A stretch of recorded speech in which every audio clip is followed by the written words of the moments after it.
You want to hear one of the biggest problems in America that will really make you think? And if you were born in 1930, 1940, 1950, or 1960, pay attention because you might have missed the changeover. There was a changeover in 1970s. And a lot of people don't know this, that if you're thinking America is what it was before 1970, that's not the case. If you got your job and got your start before 1975, I'm sorry, those things are not available today. And I'll go over one of them that's very clear. Before the 1970s, the people of the country used to have politicians and representatives that would make laws based upon what the greater amount of people in America wanted.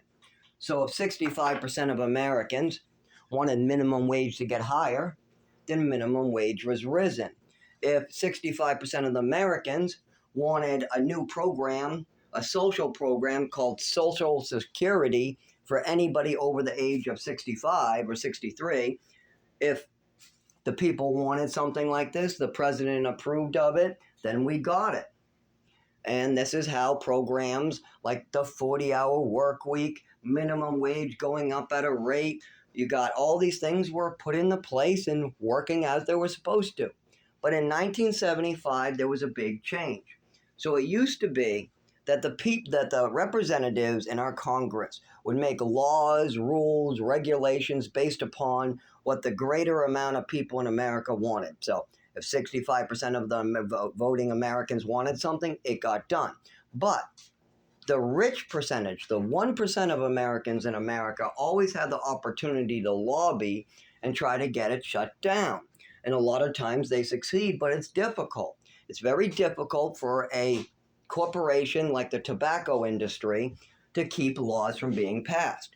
Because if the tobacco industry wants to make sure laws don't get passed, they have to bribe doctors. They have to do fake studies. They have to lie to people, and they have to give millions of billions of dollars to our government to bribe their way in. And that was difficult for them.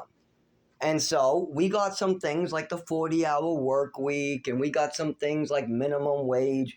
We got some things like a social communist program called Social Security. At the time, everybody was saying, what are we going to turn into? Communists? That's communism. Social Security is communism. It's in the word. Socialism is communism. And look at the word Social Security. It's a socialist program.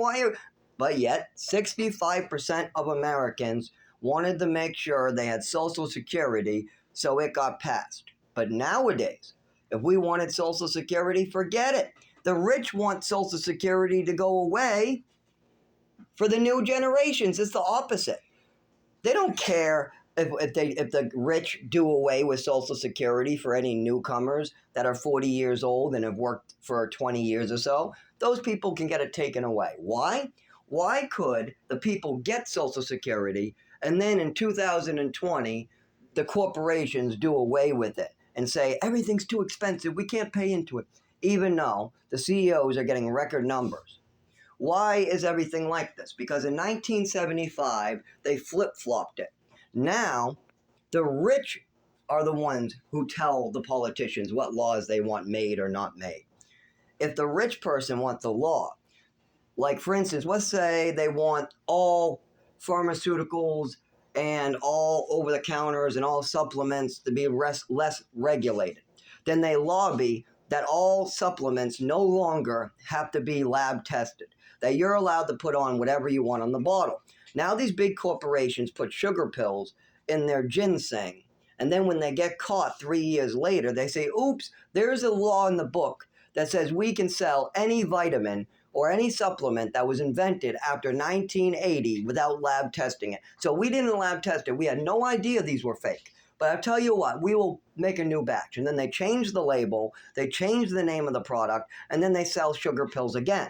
Then they say, oops, 3 years later, oh, we didn't know, we didn't lab test. Don't worry, we'll shut it down. And then they open up a new one. And it's just a scam that's being allowed because a very wealthy industry, Big Pharma, has lobbied our politicians. Well, let's say the people. Now, 80% of Americans don't want to be ripped off. They want their labels to be correct on their products. Almost every American in the United States, when they buy a supplement at Walgreens, wants to know that the label is right. But do we get that? No, we don't get to have our labels right at Walgreens, because it's now up to the 90% of Americans to get together and make our government do its job. It used to be that the greater amount of people who wanted something, like if 65% of Americans wanted something, then Congress would look into it. But now it's the opposite.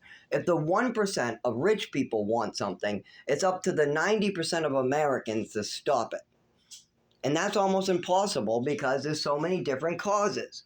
When you have 101 broken systems and you need everybody to get together just to fix one system, it's not going to happen. And the rich made sure of this. They flipped it. It used to be the people are the ones who wanted the laws, and they explained what they needed or wanted. And then it was up to the government to write laws around it. And then the 1% and the rich, it was up to them to try to stop it because they want profits. But then they flip-flopped it in the 70s, and now the rich are the ones who lobby Washington and decide what laws they want in place. And then it's up to the people to get our rights back. Like, for instance, we fought for women's right to abortion. That was like a whole 50-year fight. I mean, from like 1960, 1955, all the way to 2010, abortion rights were always an issue, but it was settled. We settled it. It's over with. But the rich are now having a problem with Trump. There's a bunch of problems on the news, so they need a distraction. So they lobbied the Supreme Court to reopen that can of worms. See how much power the rich have? They need a distraction? Well, let's take away women's rights.